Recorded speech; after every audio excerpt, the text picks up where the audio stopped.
I got a spicy episode for you today.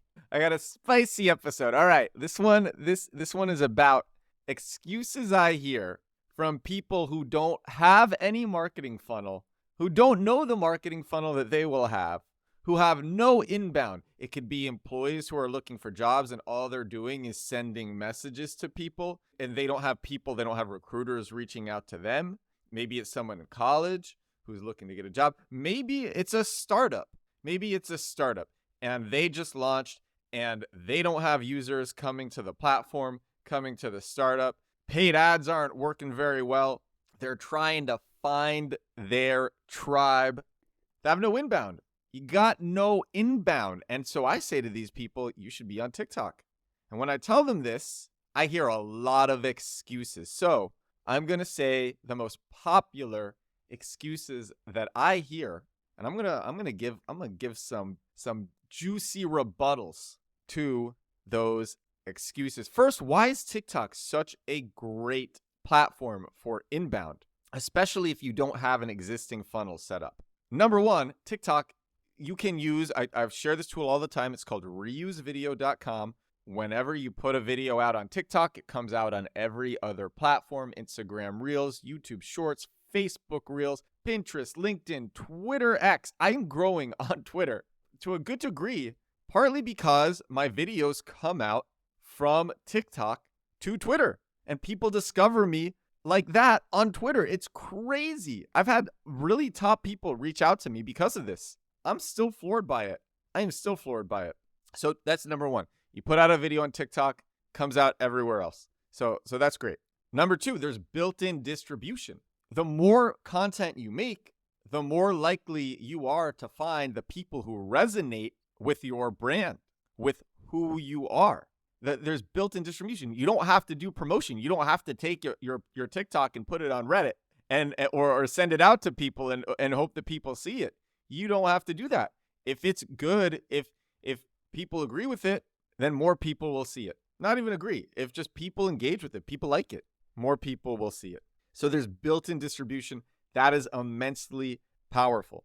Like I said, if you have an existing funnel, maybe you are doing SEO and that's working well for you, or you have an automated email campaign and that's working well for you, you could disregard this. If you have an existing funnel that's working well for you and you're not looking to get on a new funnel, that's fine. But most people are not like that. Most people are trying to go from 0 to 1. They're trying to get that early traction. They are trying to have daily active users to iterate off of, or they want to be in demand. They're tired of sending resumes. They're tired of reaching out to people, and they want people to reach out to them. And so TikTok is a great way to do that. I'm going to get into the excuses now. Let's jump into, man, I have so much energy. Let me tell you something. I got an hour of sleep last night, and somehow I went to sleep. I worked until 1:30. Yesterday was so crazy. I worked until 1:30, and then because I just worked right before bed, if you've ever done that, it's hard to sleep when you go from your desk to bed. Hard to sleep. So I was tossing and turning, and I just got an iPhone 15 last night. I'm going to talk about that. But my mind was blowing up with the opportunities for the content that I can make with this new camera. Okay, I want to save this part for a little bit later in the podcast because it's hilarious. It is the phone that I had before, the 15. It's hilarious. All right, so the first excuse that I hear is I don't have time. That's what people say. Oh, I don't have time. So instead people are going to spend hours and hours sending resumes to people, or hours and hours working on like a marketing funnel that doesn't work, or hours and hours building a product for nobody because they don't know what they don't have any, they're not getting any user feedback, when instead they could spend 15 to 20 minutes a day and put out a video on TikTok, which, like I said, comes out everywhere else. It's not just TikTok. It comes out on every platform. 15 to 20 minutes a day. One time I made a video in a minute, literally under a minute. I shot it. I didn't put any music on. I didn't put any subtitles. It was just a good shot of me making a joke about Gary Vaynerchuk. 2.3 million views. 2.3 million views. I made the most viewed video in the world on the Silicon Valley bank collapse. I think that video took me 45 minutes to an hour. And it shouldn't even taken that long, but I've been editing. I've been using an old phone. I don't want to I don't want to spoil that because it's really funny. Like I said, it's funny. I don't spoil that. But yeah, if you're making videos in the TikTok app, it takes 15 to 20 minutes to do it. You can shoot everything in the app. You can edit it all in the app. The app gives you captions, built-in captions. I don't use CapCut, or I wasn't using CapCut. Now I use Descript, which uses AI to remove all the gaps between words. So I don't really need to cut anything anymore. Like, I don't need to make the manual cuts, and I edit within a timeline because everything is transcribed, and then you edit in a timeline like a Word document. Complete game changer. It makes editing so easy. But even if you're just editing in the TikTok app, 15 to 20 minutes to put out a video. You do that once a day. You get better over time and you grow. 15 to 20 minutes a day. Last night, when I was getting this phone, I was talking with this Apple salesperson, technician. I think it was a salesperson. He was telling me, this is partly why I'm making this episode. He's $17,000 in debt, studying advertising in college. He has 2 semesters left. And he told me he's worried about what will happen after college. He's worried about getting a job. So I said to him, you should make a TikTok every day about what you're learning. 2 semesters, that's a couple of months. And in that time, you can get a good following. I'll explain a little bit more about how you can get a good following with that. But then when he graduates, he will have recruiters reaching out to him. He will have people reaching out to him. He just needs to spend 15 to 20 minutes a day. I told him this last night, 24 hours ago. You just need to spend 15 to 20 minutes a day making a video about what you're learning in advertising, and you will get top of mind awareness in advertising. You'll get better at making content. And then the recruiters or the employers, managers, people who want to hire you, they will be reaching out to you, and you're not going to have to spend all this time sending out resumes to get crappy entry-level position. TikTok is a powerful tool. When I said this to him, there was this look on his face like, oh man, this makes a lot of sense. 15 to 20 minutes a day. Here's another excuse that I hear. I don't have the right equipment. And I will say myself, this is a funny part. So I will say myself, I thought that too. I started making TikToks middle of October of last year. I was living in Rome. Said, let me just mess around with this. Let me see what this is about at least. Then I got to Barcelona and I'm like, okay, I'm going to keep trying. But I felt bad. I remember being in Barcelona and okay, so here it is. Here's the part that I was hyping up. I have 67,000 followers on TikTok. And I'm growing on every other platform. I got all of this with an iPhone. Wait for it, with an iPhone 8. With an iPhone 8. I got an iPhone 15 Pro yesterday. Before that, I was using an iPhone 8. I was using a potato to shoot my TikToks. I had one little lens. Now I have 3, and they're great. And all this processing power behind it to make the video look amazing with depth of field and it's auto stabilized. Like, I didn't have any of that. I had an iPhone 8. And at the beginning, I wasn't even recording on headphones. So the audio sounded really bad. I had an iPhone 8 and I got 67,000 followers on TikTok. I made the most viewed video in the world on the Silicon Valley bank collapse. My email list is growing because of that, because of all the viral growth hacking videos that I've had. People listen to this podcast because of that. All of that with an iPhone 8 and $8 headphones, which I was using for the mic, all of that. And like I said, the headphones came in 5 months into it, 6 months into it. And I remember when I started, and I was living in Barcelona. This is when I started my current account, Build in Public. So I started this test account when I was in Rome. 2 weeks later, I moved to Barcelona. Then I started the new account, which is the account that I have now. And a few weeks in, I had put up a post on Reddit saying, let's start a TikTok mastermind. And people were like, I think it really makes a big difference if you have a good phone. And I was living, since I wasn't living in my city, since I was living in Spain, I didn't want to go to the Apple store in Spain and get a new phone there. And so I didn't do it. I said, I'll just do it when I get back to the States. Not that important. What I learned is I think having a new phone will make a difference. I don't know how much of a difference. I think it'll make a big difference on Instagram. It'll make a big difference with photos for sure. And for some types of videos, it will make a difference. Like the fact that I can stabilize, that I can add shallow depth of field. But at the end of the day, a lot of people have amazing cameras, and it comes down to subject matter. It's just having interesting subject matter. Having poor equipment, that is a poor excuse. Having poor equipment, that is a poor excuse. Oh, also, I just got a new I got all these followers. I had a iPhone 8 and a 2014 MacBook Pro. I just got a new MacBook Pro, like top of the line, fully spec'd out. But I literally got my entire following with an iPhone 8 and a 2014 MacBook Pro. You will have no excuse. No excuse.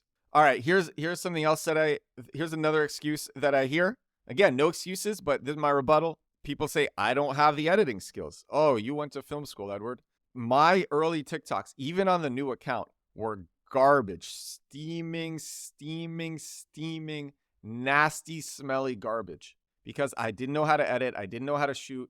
I was shooting things with my selfie camera, which looked like it was shot on like, if you remember when the Game Boy had like this cartridge that you could put in and it had a camera on it, the Game Boy in the 90s, that's what it looked like. It looked, I mean, like shooting on the selfie camera on the iPhone 8 just did not look good.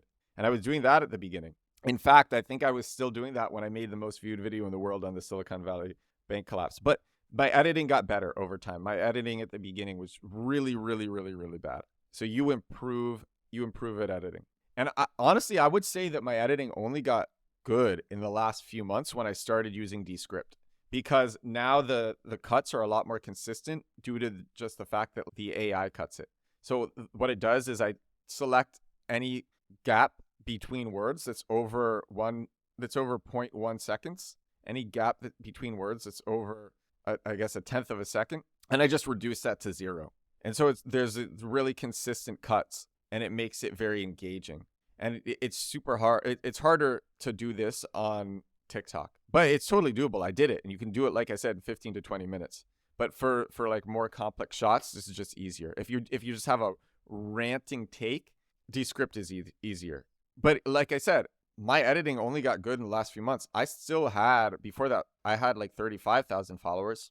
So you don't need to be good at editing right away. You can learn. You can do it all within the TikTok app. That's what I did for the first 6 months, 7 months. You just have, if you're consistent over time, you're going to get better. You're going to get better. All right, here's another excuse. I'm shy. Talked about this one many times. I'm shy. I don't want people to see me fail. When I make a bad video, I don't want people to see that. Here's what happens when you make a bad video and it goes out on TikTok. The algorithm pushes it out to 100 to 200 people, 100 to 200 strangers.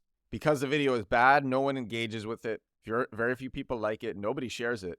And that's it. It stops. It stops at 100 to 200 views, maybe even less. Nobody sees the failures. They only see the successes. When you make a good piece of content, when you make a good video, then people like it, then people share it, then the algorithm pushes it out. And the more hits you have, the more people associate you with quality content, because the algorithm is not going to push out the bad stuff. It's just going to push out the good stuff. And so it's like hit after hit after hit. You're consistent for a long time. Oh, this person's great. And then people will even start to like your bad stuff because they like you. That's how it works. So crazy. It's just consistency. And the final excuse, this has been a longer episode than I expected, but I'm having a good time. The final excuse is I don't have anything interesting to say. Woo! What a doozy of an excuse this one is. So I've talked about the curious learner bias before. This is my favorite human bias. The curious learner bias, I know you know what it is. Say it with me. If you're a curious learner, if you are excited and passionate about something that you are learning and you are talking about it all the time, people will not see you as a learner. They will see you as an expert. You will have top of mind awareness because this is what you are talking about all the time. This is what you are passionate about. When people think of your niche, they will think of you. They will see you as an expert. I am going super viral talking about Twitter ads on a lot of my TikToks. I think I said this in a recent episode. I don't know anything about Twitter ads other than this glitch. People are asking me all sorts of things about Twitter ads that I don't know. And in fact, now people think that I'm an expert with all ad platforms. Fortunately, I have friends who are. I have friends who have agencies, and they have their agencies, their media buying agencies are crushing. So that's cool. But like for me, I'm an SEO guy. I'm a search engine optimization guy. I'm a content guy, and I'm not a media buying guy. But just because I'm excited and curious about Twitter ads and I'm sharing what I'm learning, people think that I am an expert in Twitter ads, in TwitterX ads. Not just that, but I also believe that everybody has a story. Everybody has something interesting to say. I think you can spin anything. I made another episode. I made 3 videos on an AI app that my co-founder and I released. 2 videos didn't make it. They flopped. 1 video made it. It was all about the same app. I was just making videos about it from different angles. And then one angle was funny and took off.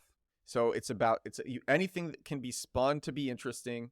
And then the final thing is, like with all of these excuses, with time, you get better. You get better at figuring out what performs well. You get better at figuring out hooks. For my first couple of months making TikToks, I didn't even know I needed to have a hook.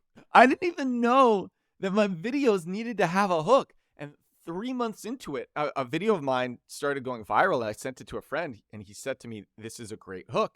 And then I'm like, oh, hooks. I should think about hooks. And I started thinking about hooks, and my videos started doing better. So look, if you're consistent, you get better over time. You find your tribe. The algorithm figures out who likes your stuff. You grow on all platforms because of this hack with reusevideo.com. And you get a following so that people are reaching out to you for whatever you are doing. They're going to your app. They're asking if they can be your clients. They're asking if they can hire you. Whatever it is, it's so powerful. Or if you have no existing funnel, or you're getting tired of your current funnel, I would say this is completely worth exploring, especially since the time and effort commitment is very low. You just have to stick with it. This is episode 106 of The Edward Show. It's 8:30 p.m. in New York. It's 8:30 p.m. I'm on an hour of sleep. I feel great. I don't know how I'm doing this. It's exciting for me. I hope you enjoyed this episode. I had a lot of fun recording it. Remember, I got to 67,000 followers honestly, like a lot of the people who are watching my stuff now are top tech people. So wild. So I got to 67,000 followers of really impressive people engaging with my stuff and following me and reaching out to me. And I did that with an iPhone 8 and a 2014 MacBook Pro. If I can do that, you can do that. Thank you so much for listening. I'm going to edit this bad boy now. How long is this? So this podcast, this recording is 24 minutes, and we'll see how long it turns out. It'll probably be under 20 minutes. Maybe it'll be 18. Thank you all so much for listening. I'm going to talk to all of you again. You know when I'm going to talk to you again. I'm going to talk to all of you again tomorrow. Bye now.